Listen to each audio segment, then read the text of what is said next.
preciosidade, como é de costume,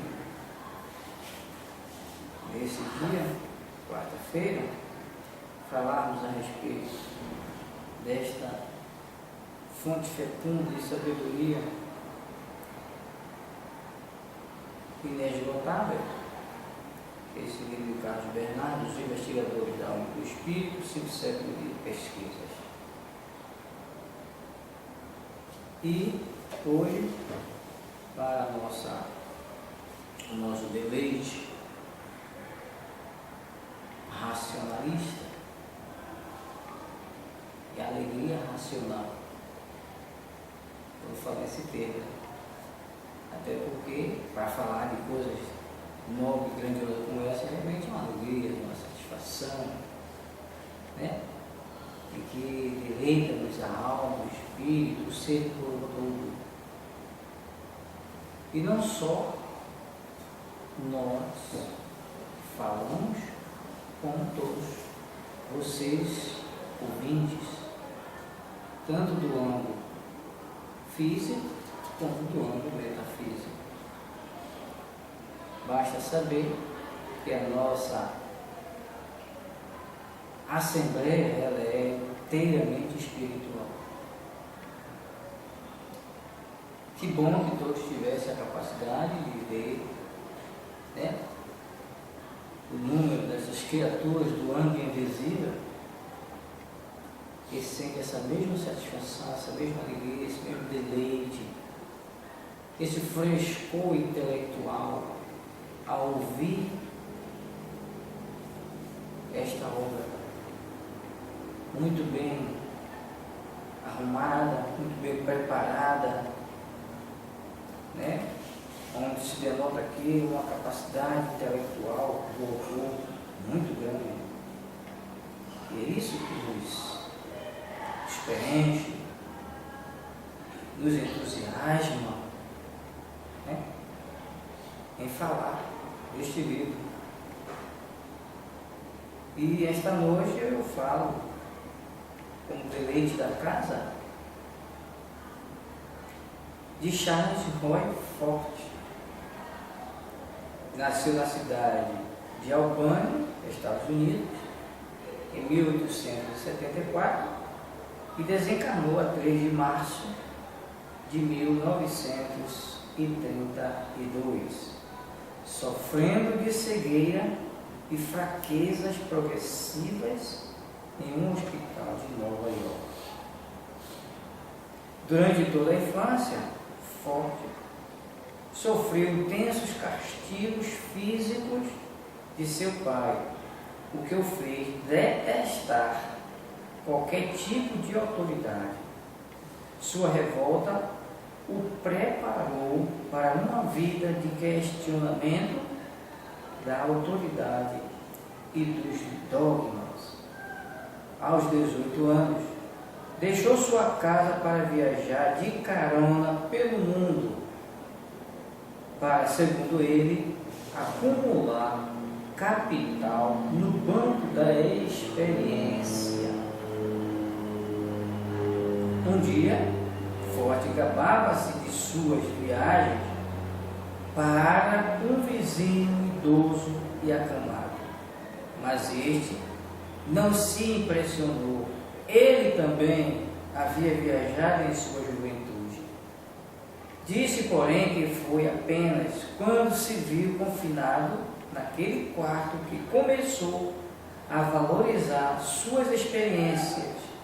Isso muito impressionou Forte, que mais tarde escreveu: eu percebi que não devemos nos dispersar durante toda a vida, mas concentrar-nos em um tipo de vida e conhecê-la a fundo.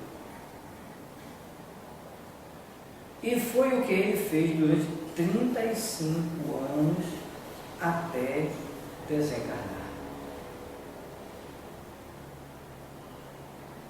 Em 1897, com 23 anos, Forte lia todos os livros e revistas científicas que encontrava e em poucos anos havia compilado 25.000 notas sobre a imagem pública de infalibilidade da ciência.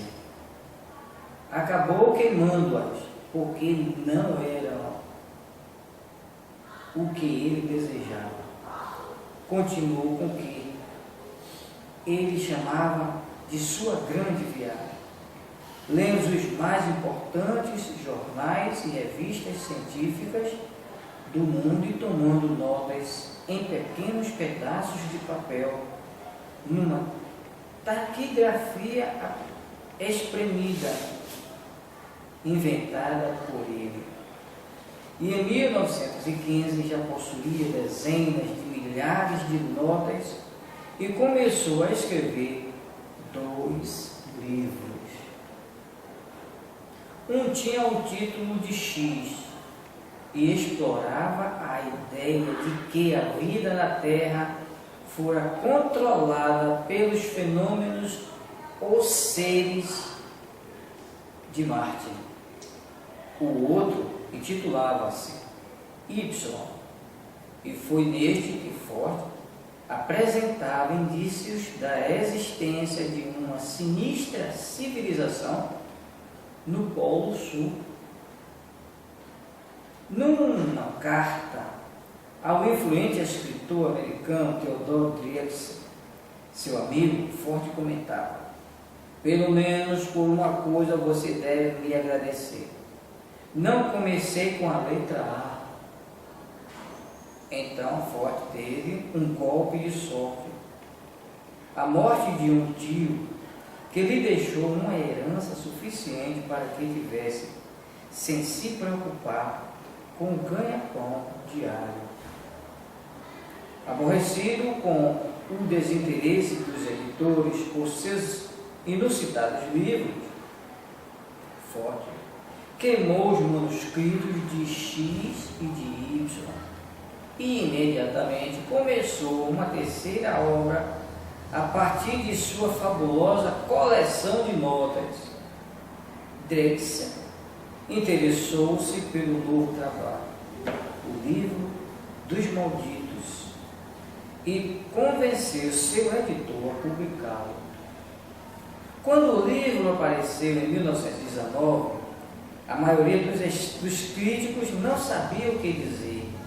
Era claramente uma crítica radical à ciência contemporânea, mas seu texto era truncado e difícil de entender, cheio de citações, era alternadamente apaixonado, violento, poético, irônico e, além disso, irritantemente sábio, escrito num difícil estilo de fluxo da consciência. Cara, era um gênio. Forte era cético a respeito das explicações científicas. Observava que os cientistas se colocavam a favor de teorias, fatos, fenômenos diversos, ou contra eles, de acordo com suas próprias crenças, e não se sujeitavam às provas. Ficava especialmente pasmado ao ver que qualquer dado que não se encaixasse no ponto de vista de um cientista ou na opinião geral era ignorado, suprimido, desacreditado ou explicado de outra forma. Forte chamava esses dados rejeitados de os malditos, porque eram excomungados pela ciência, que atuava como uma religião. Ele não mudou a teoria. Só foram duas ditaduras: a ditadura política e a ditadura religiosa. E foi essa dita que tentou sufocar a ciência espírita na França. Aqui no Brasil se tornou a religião cristã. Ford não gostava que ele dissesse o que pensar e esperava que seus leitores também pensassem por si mesmos.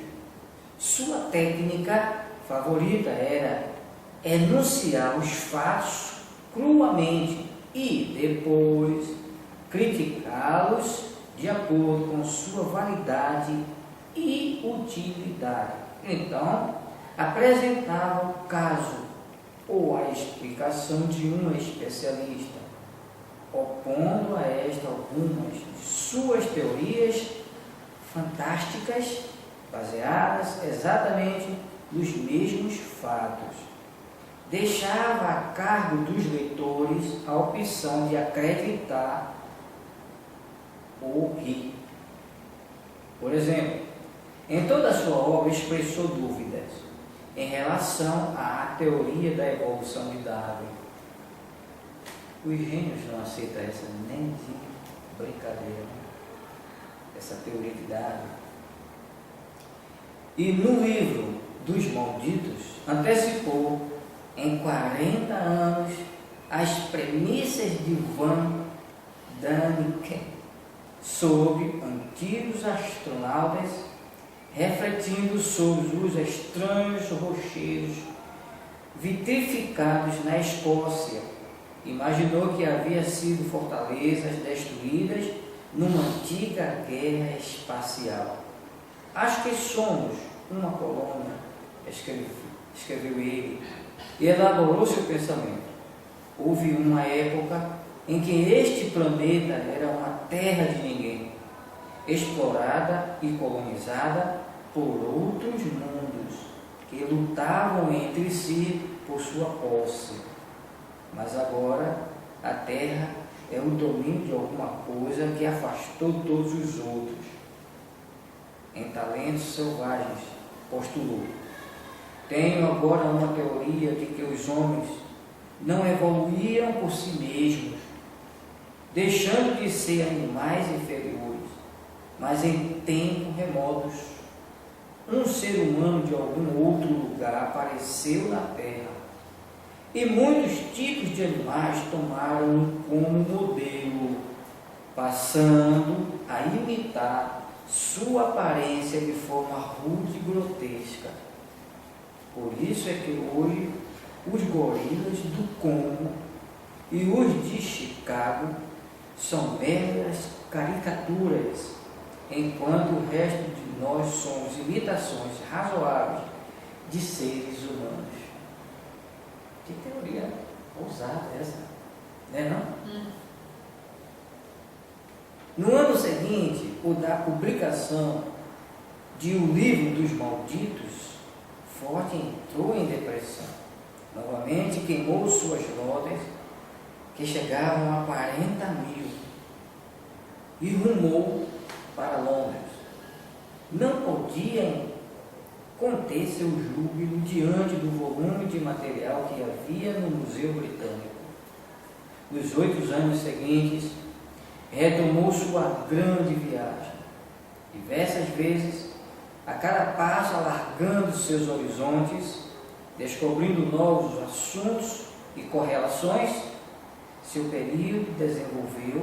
nesse período desenvolveu sua crença na possibilidade das viagens espaciais e às vezes era vista explicando o assunto a uma audiência incrédula no Sparkorner, uma tribuna livre existente no Hyde Park. Nessa época, Ford escreveu Terras Novas, seu livro de menor sucesso e o mais excêntrico. Era principalmente um ataque satírico à pomposidade dos astrônomos, que, segundo ele,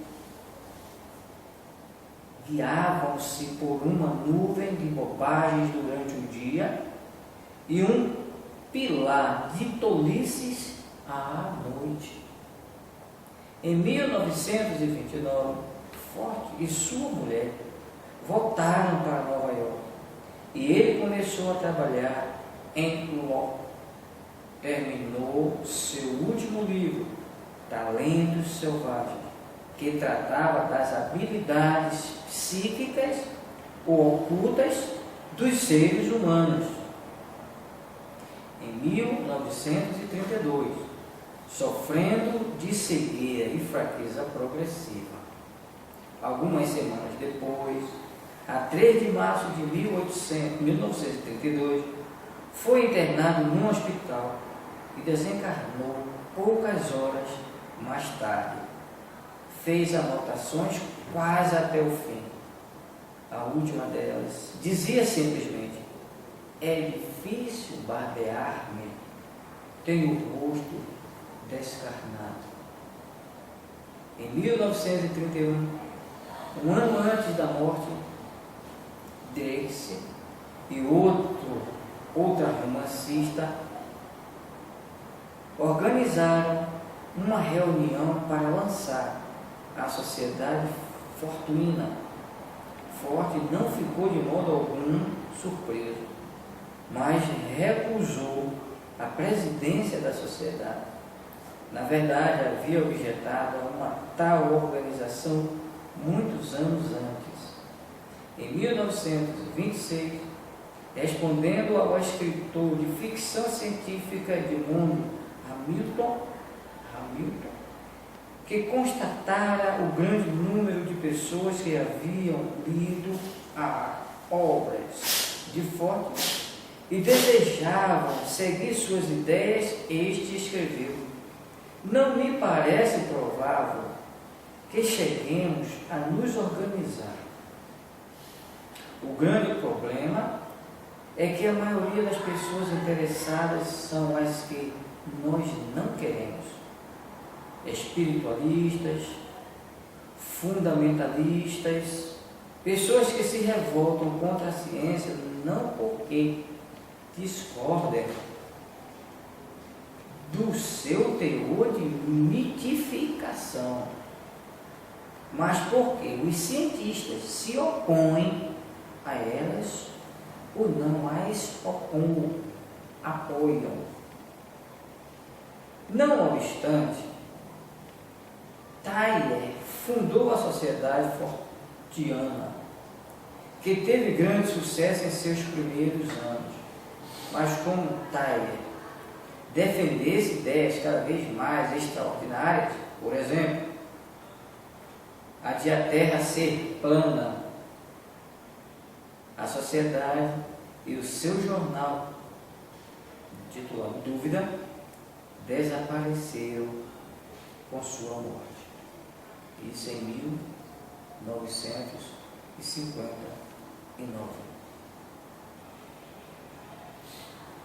Hoje podemos visualizar o método na loucura de Forte, revendo alguns de seus elementos mais extravagantes num contexto mais amplo. Por exemplo, ele é reconhecido como uma das maiores influências sobre o desenvolvimento do estudo dos OVNIs, ao lado de escritores como Érico Frank, Russell e Vincent H. Gadides, membros fundadores da Sociedade Fortiana. Forte também merece o crédito da descoberta de que as aspirações de OVNIs se dão repentinamente, como ocorreu nas séries de observações de naves misteriosas na América do Norte e na Inglaterra. Na América do Norte, em 1896, também 1897. E na Inglaterra, em 1904, 1905 e 1908, 1909.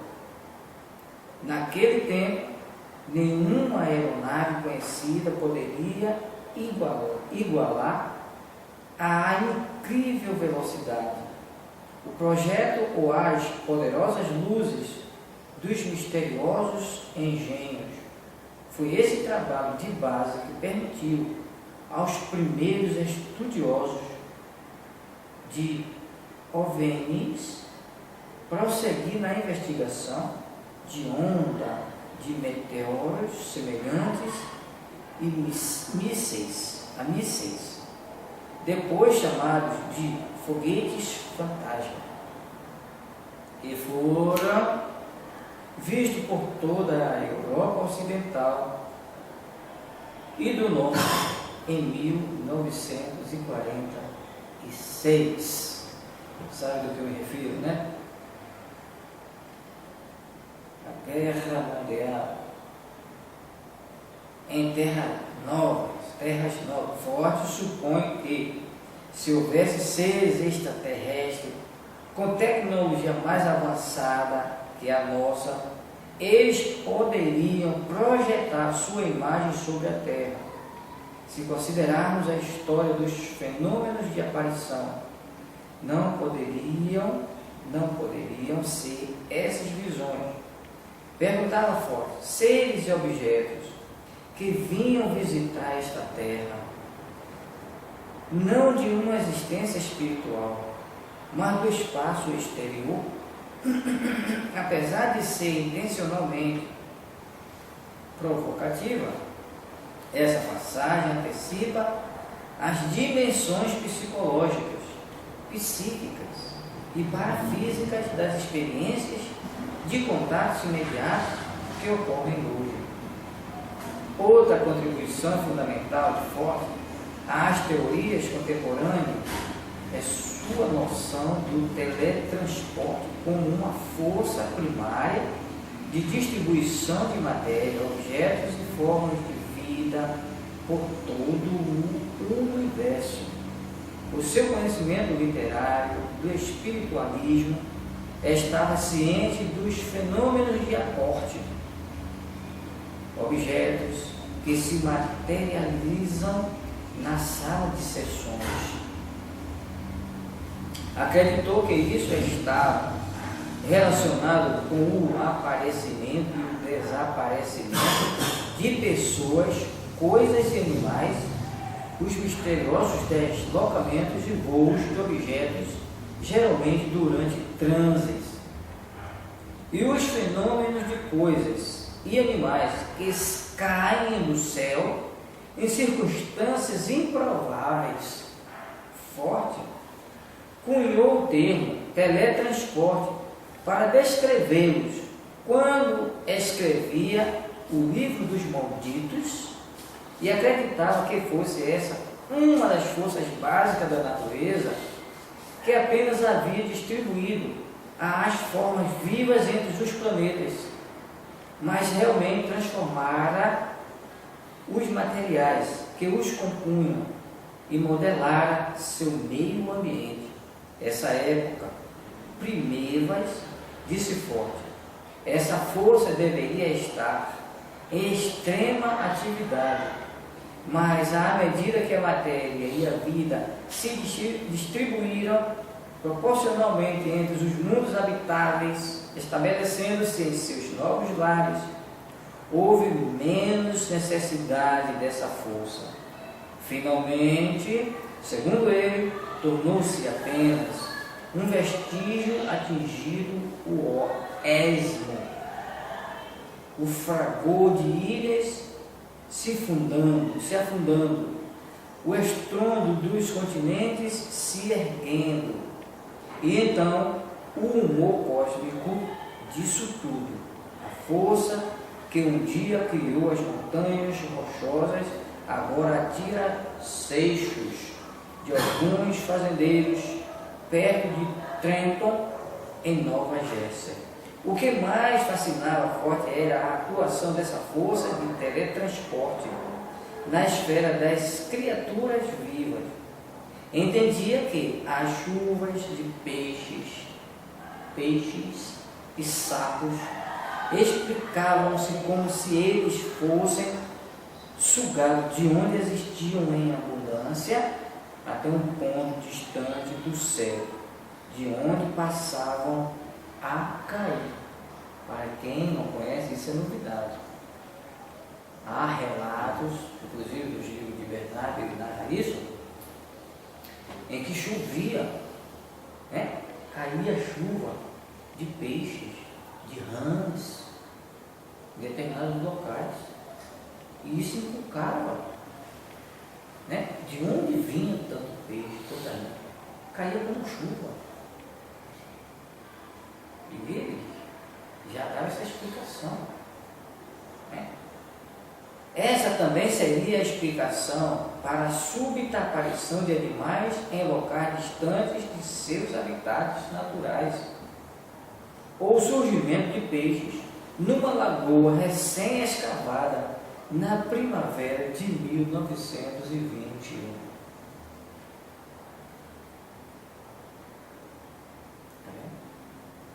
Eu, como sou interiorano, eu presenciei um fenômeno dessa natureza. No bairro onde eu nasci, praticamente me criei, houve uma extensão que pertencia a uma indústria de confecção de cerâmica, que eles resolveram explorar aquelas terras para tirar material para a confecção desses materiais. E lá fez inúmeros buracos. Eu vi com esses olhos de bizu. A máquina escavadeira se postava, fazia aquele buracão, tirando aquele barro, botando na caçamba, e a caçamba conduzindo para a indústria, para confeccionar. E lá ficava aquele buraco. E quando chegava